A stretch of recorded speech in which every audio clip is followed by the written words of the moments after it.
नमस्कार मंडळी, कसे आहात तुम्ही? आय होप की तुम्ही सगळे मस्त आणि मजेतच असाल. तर आज आपण मस्त अशी भेंडी आणि बटाट्याची भाजी बनवणार आहोत. तर चला, मस्त अशी मी कवडी अर्धा किलो भेंडी घेतलेली आहे. तर पहा, लहान भेंडी असेल तर त्याचे अशा प्रकारे 4 तुकडे करून घ्यायचे आहेत. मध्ये एक काप करायचा, नंतर 2 तुकडे करून घ्यायचे.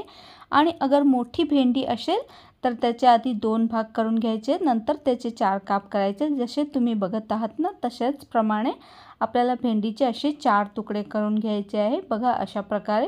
तर सगळी भेंडी मी अशीच कापून घेतलेली आहे आणि त्यामध्ये टाकायला मी 5 मध्यम आकाराचे बटाटे घेतलेले आहे. आता बटाटे सुद्धा आपल्याला अशाच प्रकारे लांब लांब कापून घ्यायचे आहेत. तर मोठा बटाटा असेल तर त्याचे सुद्धा 2 भाग करून घ्यायचे, नंतर अशा प्रकारे लांब लांब काप करून घ्यायचे आहेत. जशा प्रकारे तुम्ही बघत आहात ना, बिलकुल तशाच प्रकारे अगदी पातळ काप करायचे, जास्त जाडही ठेवायचे नाही.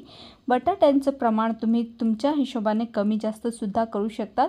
तर मी 4 जणांच्या टिफिनसाठी ही भाजी बनवत आहे, म्हणून मी बटाट्यांचं प्रमाण जास्त घेतलेलं आहे. तुम्हाला जर बटाटे आवडत नसेल तर बटाट्यांचं प्रमाण तुम्ही कमी सुद्धा करू शकता. ज्याप्रमाणे मी 5 घेतलेले आहे, तसेच 2 किंवा 3 बटाटे घेतले तरी सुद्धा चालेल. तर बघा, अशा प्रकारे मी सगळ्या बटाट्यांचे काप करून घेतलेले आहे.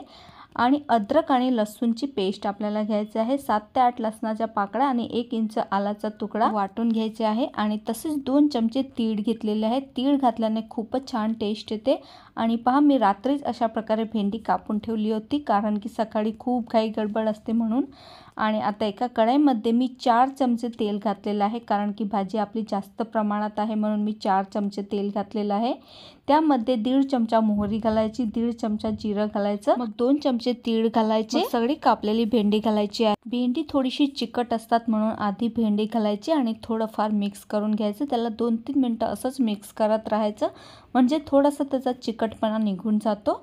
मग मिक्स केल्यानंतर यामध्ये आपल्याला अद्रक आणि लसूणची पेस्ट घालायची आहे आणि पुन्हा आपल्याला मिक्स करून घ्यायचं आहे. जेव्हा आपण गोल गोल कापून भेंडीची भाजी बनवतो ती जास्त प्रमाणात चिकट होत असते, पण अशा प्रकारे जर भेंडीची भाजी केली तर अजिबात चिकट होत नाही. आता पहा, यामध्ये आपल्याला बेसिक मसाले घालायचे आहेत. तर 1 चमचा हळद घेतलेली आहे, 1 चमचा गरम मसाला घेतलेला आहे, 2 चमचे मी लाल तिखट घेतलेलं आहे आणि 2 चमचे मी धण्याची पूड घेतलेली आहे. तिखट तुम्ही तुमच्याप्रमाणे कमी जास्त करू शकतात. आम्हाला थोडं तिखटच लागते म्हणून 2 चमचे मी लाल तिखट घेतलेलं आहे. आता 1.5 चमचे यामध्ये मीठ घालायचं आणि पुन्हा आपल्याला मस्त सगळं मिक्स करून घ्यायचं आहे. जोपर्यंत सगळा मसाला एकजीव होत नाही तोपर्यंत सगळी भाजी आपल्याला मस्त प्रकारे मिक्स करून घ्यायची आहे. तर मंडळी, तुम्हालाही भेंडीची भाजी आवडत असेल तर अशा प्रकारे एक वेळा नक्कीच करून बघा, खूपच भन्नाट चवीची लागते. आता पूर्णपणे मिक्स केल्यानंतर कापलेले बटाटे यामध्ये आपल्याला घालायचे आहे. आता तुम्हाला असं वाटत असेल खूप जास्त भाजी आहे, पण शिजल्यानंतर ही अगदी कमी होऊन जाते. तर 4 ते 5 लोकांसाठी एवढी भाजी मी बनवलेली आहे, कारण 4 जणांचं मेसच्या मुलांसाठी मी टिफिन देत असते, त्यासाठी मला जास्तच भाजी टिफिनसाठी बनवावी लागते, म्हणून मी एवढ्या प्रमाणात भाजी बनवली आहे. तर भेंडीचं आणि बटाट्यांचं प्रमाण तुम्ही तुमच्याप्रमाणे कमी या जास्त करू शकतात. आता आपल्याला ही भाजी 10-15 मिनटापर्यंत झाकून ठेवायची आहे. तर अधूनमधून याला हलवत राहायचं, म्हणजे भाजी खाली चिकटणार नाही. आणि पाणी अजिबात घालायचं नाही. विना पाण्याचेच हे बटाटे सुद्धा शिजले जातात आणि भेंडी सुद्धा शिजली जाते. आता पहा, 10 मिनटानंतर उघडून बघायची आणि पहा, अशा प्रकारे भाजी किती कमी झालेली दिसत आहे ना.